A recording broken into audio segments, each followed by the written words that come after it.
Now, the one thing that we all know is 100% true is that drinking a lot of water is very good for our bodies. And dehydration is very bad for our bodies. We know that. We've been told that by everyone. But why is it that when you overwater a plant, it dies? In fact, the number one cause of plant death, plants in your house, is overwatering them.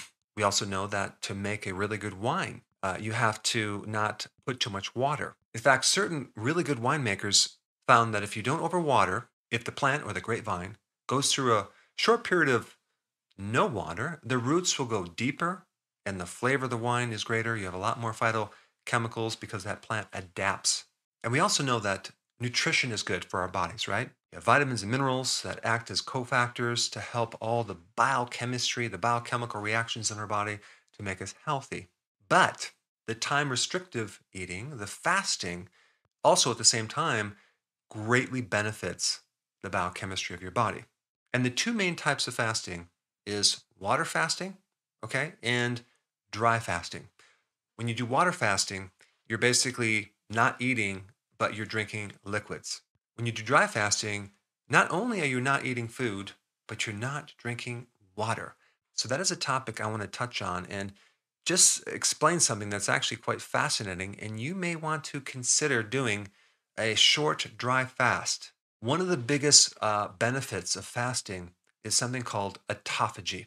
Autophagy is a condition where your body is recycling damaged proteins, okay, and it's turning those into new biochemical enzymes and structural proteins, things like that, like your hair, nail, skin, bones, muscle, etc. And fasting is a potent stimulus of this autophagy. Autophagy also helps you clear out intracellular pathogens, microbes, viruses. Very interesting. Now, if we take a look at the importance of getting nutrients versus the importance of detoxification, they're pretty close as far as benefit to your overall health. And in some cases, detoxification might even be a little bit more important. One of the big purposes of sleep is to detoxify your cells. And this is why when you don't sleep, you might feel kind of very toxic and sluggish, especially in your head. Well, when you do fasting, especially dry fasting, you mimic a lot of the benefits to sleep. You're getting rid of toxicity inside your cells. Now, to explain this, I need to explain another thing. About 8 to 10% of the water that you get is produced by your own cells in the mitochondria. As the last step of the mitochondria, if you're burning fat, you're changing that fat into water and oxygen. Roughly about 8 to 10% of the water in your body is produced within your body. It's called endogenous water production or metabolic water. I mean, even in nature, animals, especially those that live in the desert, have a higher function of this. They can make water from within. And one of the big benefits of your body making this water is you get this internal water flushing from the inside out. So you enhance the detoxification process. But if you're drinking all this water, the body never gets a chance to produce this metabolic water. This is why when you do a water fast, okay, you don't get the benefits from a dry fast because you're actually drinking water. And that water inhibits the production of your own body's water. So a dry fast really is enhanced autophagy. It's just a better way of your cells taking out the trash and getting rid of all the extra metabolic waste. And the benefits are very similar to sleeping as far as the detoxification of your cells. And I think a lot of people don't realize how much extra waste that we generate in our cells through the day, especially if we're not eating well. So anything you can do to remove extra waste is a very good thing, especially for longevity. So let me just kind of summarize the benefits in a little bit more detail for you. Number one, dry fasting can help remove intracellular toxicity more than water fasting. Number two, dry fasting actually strengthens the biochemical enzyme pathways, the whole biochemistry, the machine that runs your body. Number three, and this is very, very important, most diseases are related to the mitochondria, mitochondrial dysfunction. And doing dry fasting can help improve mitochondrial function because when you go through autophagy, you also clean up damaged mitochondria, and that's called mitophagy, which is the recycling of mitochondria, as well as improving damaged mitochondria themselves. Because I would even venture to say that probably 80% of all disease, including cancer, is related to a problem with the mitochondria. If you add exercise with dry fasting during that period of time, which I'll explain the details in a minute, you can really take your mitochondria to the next level because exercise as a stimulus by itself can increase the number of mitochondria and the health of the mitochondria, as well as the capacity for the mitochondria to handle more stress and also produce more energy. All right, number 4. We have different epigenetic factors. Okay, epigenetics are above your genes. The genes really do not control anything. Okay, it's the epigenetic lifestyle actions like eating and even not eating.